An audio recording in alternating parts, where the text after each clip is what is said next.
Apat na ata. Pang-apat na. Opo. Ay, halak ka. So, ang pag-aaral nito, nanay, kumusta naman? Nag-ano lang po yan, nagpundok ang inot ng pag-eskwela. Kunya, ba eskwela ang kumangilad siya. Tumigil siya nung unang pag-aaral. Opo. Anong grade siya? Grade 5. Grade 5. So, ngayon, pag-aaralin yung muli. Opo. Okay. So, anong grade naman siya pagpasok nitong Yung mangilad yun po. grade 5 pa rin? Opo. Oh. Hindi siya managpadago. So, sa tingin ninyo, nanay, mga ilang times siyang pabalik-balik sa school niya?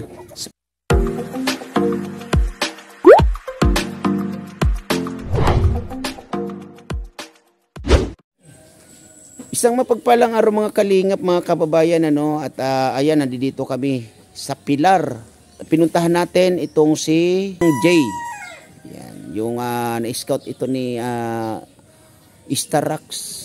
At ayun, napag-utusan tayo. Mga kalingap, mga kababayan, tara, samahan nyo kami at alamin natin, kausapin natin itong si Jay. Let's go. Ayan, nandito tayo kay Jay. Ayan. Ikaw ba si Jay? Opo. Ilan taon ka na? 12 ko. 12 years old. Nag-aaral ka? Opo. Anong grade? 5. Grade 5. Sa ngayon, malapit ng pasukan. Papasok ka uli. Opo. Anong grade na? 5 man kaya. Grade 5 pa rin. Bakit? Nahinto ka ba nung itong nakalipas? Anong nangyari? Nagpunda ako. Tumigil ka? So natigil ka nung itong nakaraang pasukan. Ano ang naging dahilan at natigil ka? Nagpunda lang ako. Ha? Nagpunda.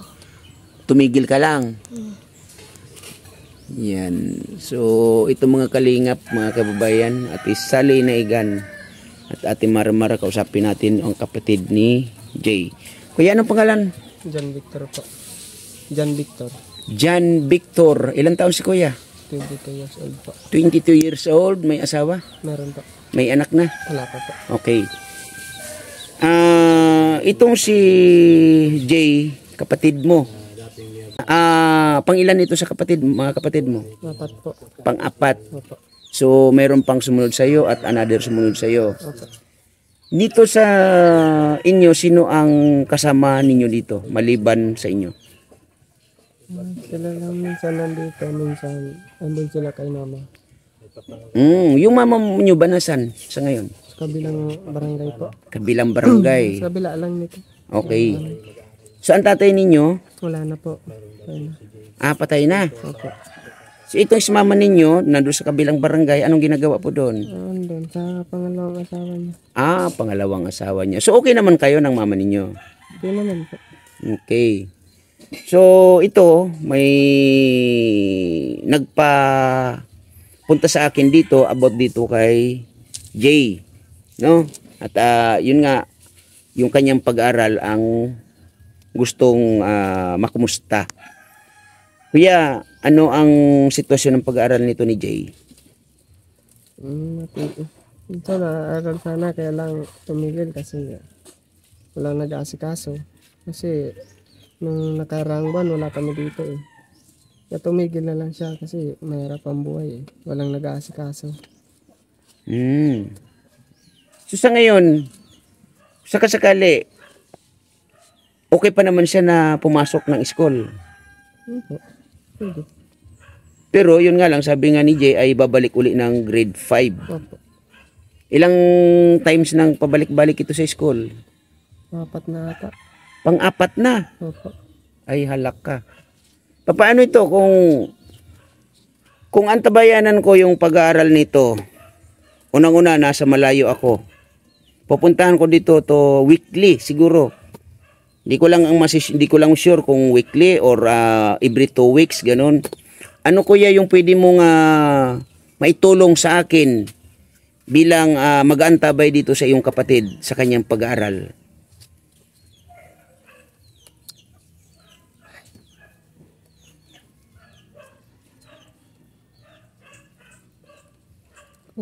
May mag-support lang po.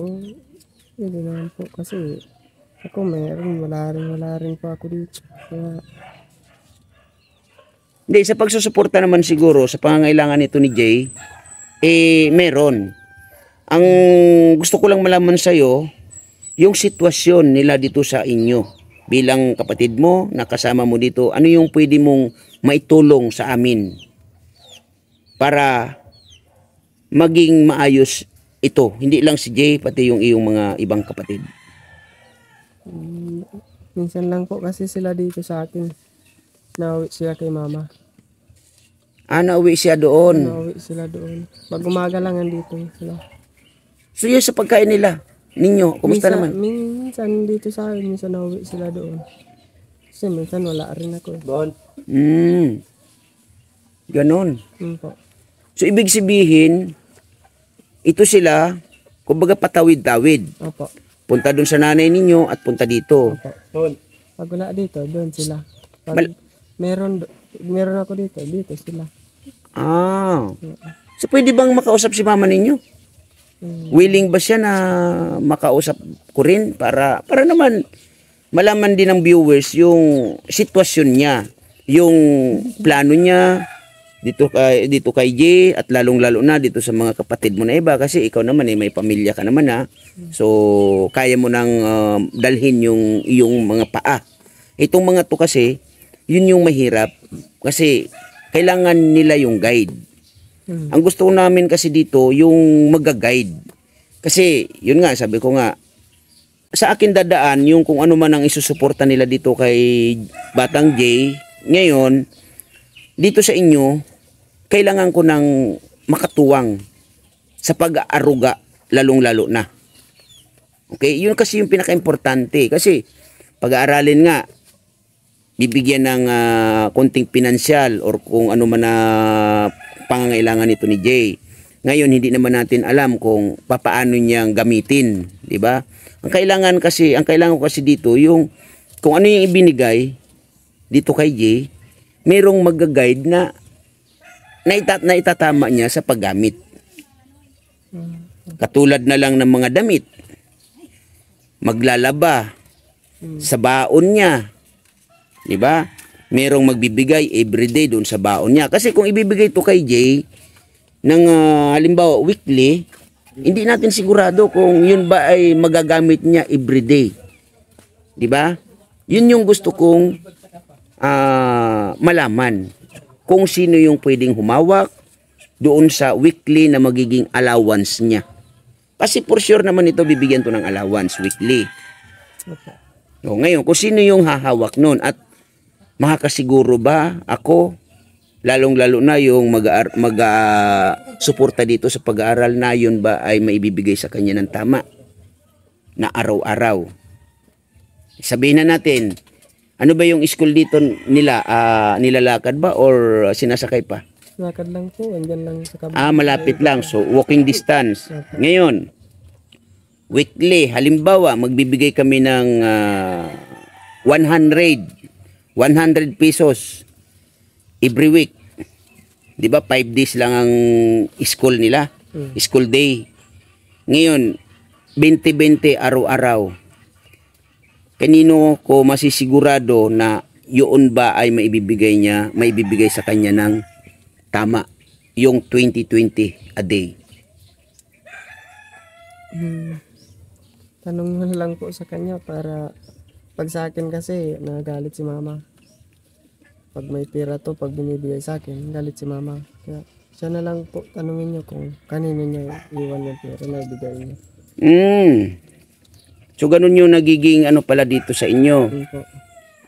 Pag may pera itong si Jay, pag ibinigay sa iyo, nagagalit yung inyong mama. Bakit naman daw kaya? Hindi naman okay yun. Kasi yun ay hindi para sa kung kanino man, bagkos, para yun dito kay Jay. Kasi gustong mapag-aral ito. Kasi ako naman kuya, ano pangalan mo ulit? Jan Victor po. Ako naman Kuya Victor, sa totoo lang, ayoko nang sasabihin ko na ganito lang. Gusto ko yung detalyado. Okay? Kaya gusto kong malaman yung sitwasyon. So ganun yung sitwasyon pala, medyo hindi okay. So ngayon, pag-uusapan na lang siguro namin ito ng mag-sponsor dito kay Batang J, kung ano yung magiging sitwasyon. Sabagay, okay naman sa'yo. Sa'yo, J, yung ibibigay ba sa iyo sa kasakali na pang-araw-araw na baon, sino yung gusto mong humawak? Si kuya na lang. Si kuya mo na lang. Anong pangalan ni nanay? Ninita po. Ninita. Ninita. Ninita. So si kuya mo na lang, Victor, ang hawak. Kasi ang plano dito, Jay, baka weekly pupuntahan kita dito. Okay lang ba sa'yo? Ngayon, tanungin kita, sa pagpapa-enroll sa'yo, kumusta? Pwede ka pa bang ipa-enroll? Ha? Opo. Kailan ang enrollment dito? Hindi ko mo po alam. June 28 yata bro. June 28. Ay, July. July 28. Oo. So ganun na lang siguro, Jay. Update na lang kita. Pero Kuya Victor, pwede mo ba akong samahan sa kasakali sa mga lakarin dito pagpapa-enroll? Opo. Okay. So gusto ko sana mapuntahan si mama ninyo para makausap ko rin. Ganun naman. Walking distance lang ba yon?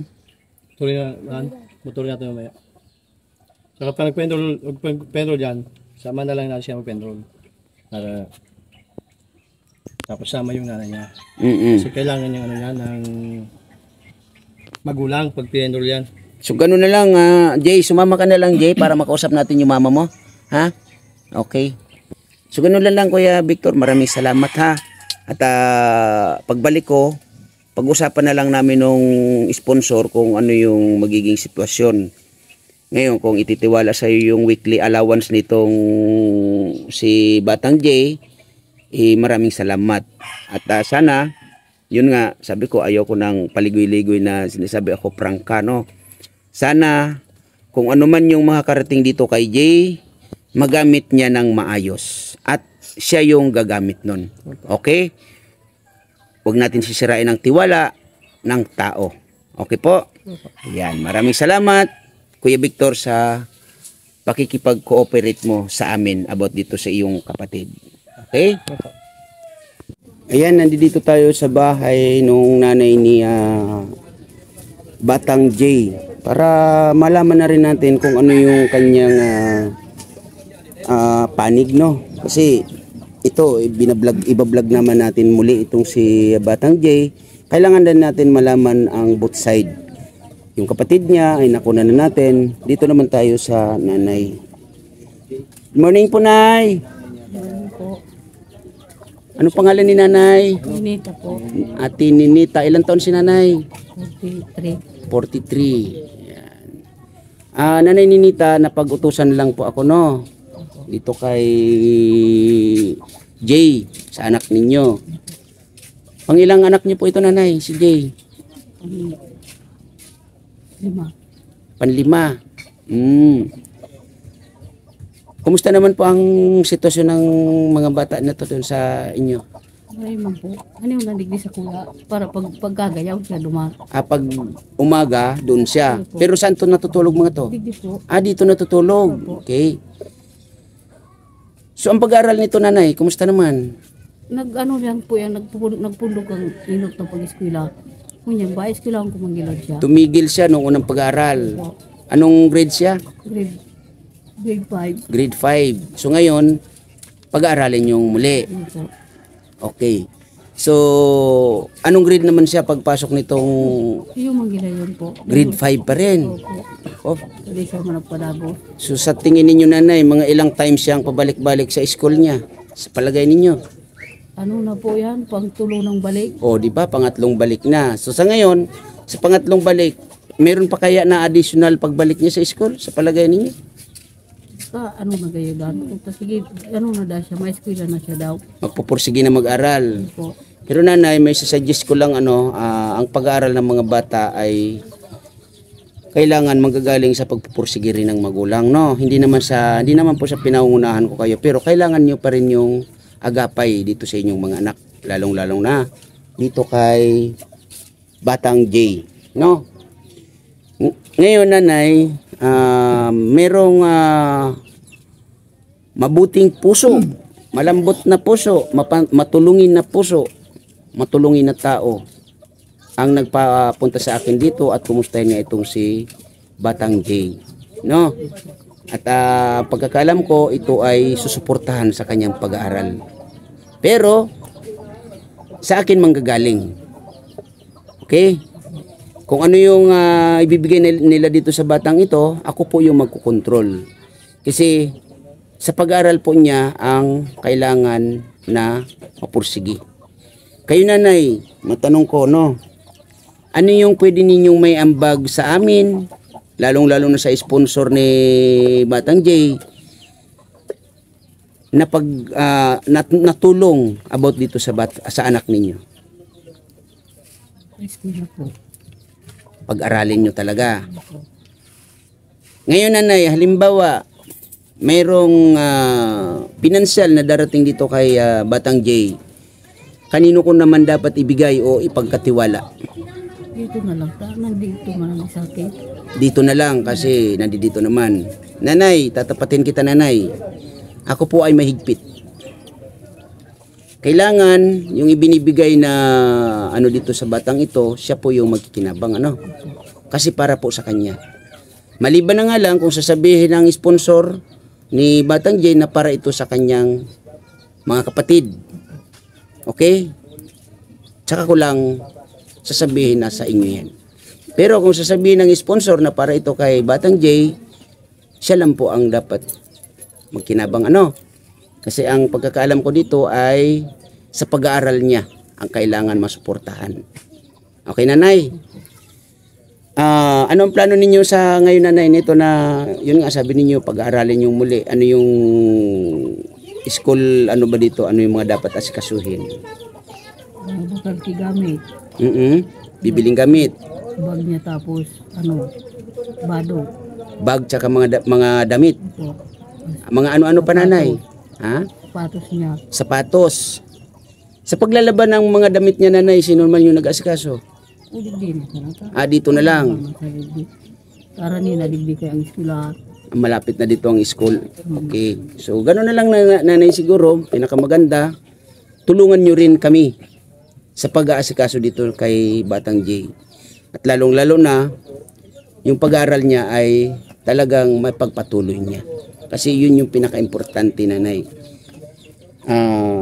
Makatapos man lang ito ng kahit na grade 12, malaking bagay na po yun sa kanya. At lalong-lalo na, kung magtuloy-tuloy yung kanyang sponsor, makita na ginagampanan ni Batang J yung kanyang pag-aaral at sinusuportahan ninyo, higit pa po dyan ang makakamit niya at ninyo na rin po, no? Matanong ko, nanay, sino po yung unang nag-vlog sa inyo? Ito, Yung malaking tao. Ayun, si Star Action, nanay, pero yun nga, medyo nasa malayong lugar na siya ngayon, nasa Dait, kaya hindi na kayo niya na pupuntahan, ano? Kaya yung isang sponsor dito kay Jay, ako yung napag-utusan, no, na asikasuhin yung kanyang pag-aaral. Kaya ulitin ko, nanay, kailangan ko na ang cooperate ninyo, lalong-lalo na po ikaw, kasi ikaw yung nanay pala nito. Babalikan ko po kayo dito, mag-uusap kami nung sponsor nito at ipapaalam ko to sa kanya na ito yung napag-usapan natin. Basta ipangako nyo, nanay, na tulungan nyo ko sa pag-antabay, paggabay, lalong-lalo na dito kay Batang J. Okay? Asan na ba yun si J? So, yun na J. Nakausap ko na yung kapatid mo. At ito na nga, si mama mo ay nakausap ko na rin. So, ano yung mga kulang mo sa pag-aaral mo o sa school mo? Tingin ko, Jade. Yung bitaw mo, bitaw mo. Mga gamit. Ha? Mga gamit. Ano-anong gamit? Sige, sabihin mo. Bado. Bag. Sapatos. Kachinilas. Tsaka chinilas. Kasi kailangan dito yung Jay, sipag, tiyaga sa pag-aaral. Ikaw ba talagang porsigido mag-aral? Ha? Porsigido ka ba talaga mag-aral? Oo, hindi. Opo o hindi. So baka naman pag nag-aaral ka na, marami kaming mababalitaan doon sa school na ganito si Jay, ganito yung ni Jay dito, ganyan. Wala naman kaya Jay, magiging maayos kaya ang iyong pag-aaral? May papangako mo yan. Okay, very good. So ganun na lang, hintay-hintay lang ha. Sa pagbalik ko dito, mag-uusap tayong muli, Jay. Ha? So ganun na lang, nanay. Sa susunod, mag-uusap ulit tayo, no? Yan, maraming salamat sa pagkikipag-cooperate.